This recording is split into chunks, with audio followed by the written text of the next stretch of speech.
Hello दोस्तों। भारत में कुल 24 लाइफ इंश्योरेंस कंपनी है। हर इंश्योरेंस कंपनी कहती है कि हम सबसे भरोसेमंद हैं। तो क्या ये इंश्योरेंस कंपनी आपके ट्रस्ट और पैसे के लायक है? आज मैं बताऊंगा इंश्योरेंस कंपनी चुनने के वो 7 फैक्टर जो हर बायर को पता होने चाहिए।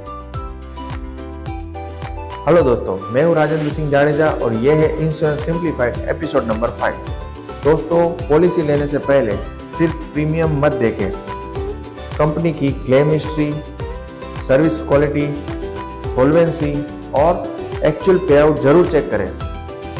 आज मैं बताऊंगा वो 7 फैक्टर जो आपको बेस्ट इंश्योरेंस कंपनी चुनने में मदद करेगी। दोस्तों, इसमें सबसे पहला है क्लेम सेटलमेंट रेशियो। दोस्तों, क्लेम सेटलमेंट रेशियो आपको ये बताता है कि कंपनी ने कितने क्लेम सेटल किए और कितने क्लेम रिजेक्ट किए। Ideal claim settlement ratio 95% and above है। फॉर एग्जाम्पल, अगर कंपनी के पास 100 क्लेम आए तो कंपनी ने 98 क्लेम को पे आउट किया, इसका मतलब कि कंपनी बहुत अच्छी है।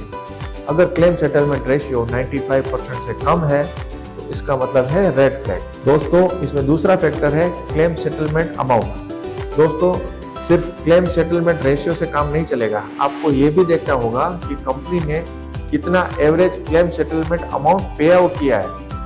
दोस्तों, अगर किसी कंपनी का क्लेम सेटलमेंट रेशियो तो 98% यानी कि हाई है, लेकिन उसने एवरेज क्लेम सेटलमेंट अमाउंट है वो सिर्फ 1.5 लाख ही पे आउट किया है, तो इसका मतलब ये हो सकता है कि कंपनी ने सिर्फ छोटे क्लेमों पे ही ध्यान दिया है, बड़े क्लेमों पे ध्यान नहीं दिया है। तो दोस्तों, आइडियल कंपनी वो है जिसका क्लेम सेटलमेंट रेशियो भी हाई है और उसका एवरेज क्लेम पे आउट भी हाई है। दोस्तों, इसमें तीसरा है क्लेम प्रोसेसिंग टाइम। सिर्फ क्लेम एक्सेप्ट करना काफी नहीं है, लेकिन यह भी देखें कि पे आउट कितने दिन में मिला। IRDAI के मैंडेट के हिसाब से डेथ क्लेम का टाइम है 30 या 30 दिन से पहले। जितना ही फास्ट सर्विस उतना ही रिलायबल कंपनी। दोस्तों, इसमें चौथा है सॉल्वेंसी रेशियो। सॉल्वेंसी रेशियो बताता है कि कंपनी के पास कितनी फाइनेंशियल स्ट्रेंथ है फ्यूचर क्लेम्स को पे करने की। IRDAI के रूल्स के हिसाब से solvency ratio should be greater than और इक्वल टू 1.5। दोस्तों, इसमें पांचवा फैक्टर है complaint ratio and customer service. दोस्तों, हर साल IRDAI ग्रीवेंसेस रेशियो पब्लिश करती है और ये ग्रीवेंसेस रेशियो जितना कम उतने ही कम अनहैप्पी कस्टमर। दोस्तों, अच्छी कंपनी प्रॉब्लम को सोल्व करती है, ना कि उसको क्रिएट करती है। दोस्तों, इसमें छठा फैक्टर है फ्लेक्सिबिलिटी एंड राइडर्स।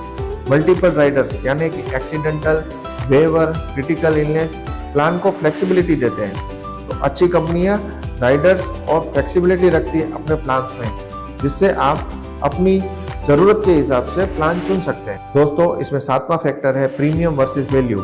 दोस्तों, सस्ता प्लान हमेशा बेस्ट नहीं होता, कई बार इसमें हिडन एक्सक्लूजन या पुअर क्लेम सपोर्ट भी होता है। दोस्तों, always look for value not for low cost. दोस्तों, आइए इसे एक स्टोरी से समझते हैं। दो दोस्तों ने अलग अलग इंश्योरेंस कंपनी से पॉलिसी ली। एक दोस्त ने जिस इंश्योरेंस कंपनी से पॉलिसी ली उसका क्लेम सेटलमेंट रेशियो 99% था, लेकिन एवरेज क्लेम पे आउट सिर्फ 1.1 लाख रुपीस था। जबकि दूसरे दोस्त ने जिस इंश्योरेंस कंपनी से पॉलिसी ली उसका क्लेम सेटलमेंट रेशियो तो सिर्फ 97% था, लेकिन एवरेज क्लेम पे आउट 4.4 लाख था, यानी कि ज्यादा रियल प्रोटेक्शन। इसका मतलब है कि सिर्फ परसेंटेज नहीं, नंबर्स देखिए। तो दोस्तों, अभी आप गूगल पे जाइए और IRDAI का क्लेम सेटलमेंट रिपोर्ट खोजिए और अपनी कंपनी का क्लेम सेटलमेंट रेशियो, पे आउट और सॉल्वेंसी रेशियो चेक करें और नीचे कमेंट बॉक्स में चेक माय इंश्योरेंस कंपनी लिखें अगर आपने वेरीफाई कर लिया है, और इसे शेयर करें ताकि दूसरे लोगों को भी आसानी रहे। तो दोस्तों, ये था insurance simplified with Rajendra Singh Jadeja, simple explanation with smart protection. दोस्तों, अगली वीडियो में हम जानेंगे how to file insurance claim without any rejection. दोस्तों, ये वीडियो अगर आपको अच्छा लगा तो इसे लाइक, शेयर और हमारे चैनल को सब्सक्राइब करें, क्योंकि सही कंपनी चुनना ही सही शुरुआत है। Thank you.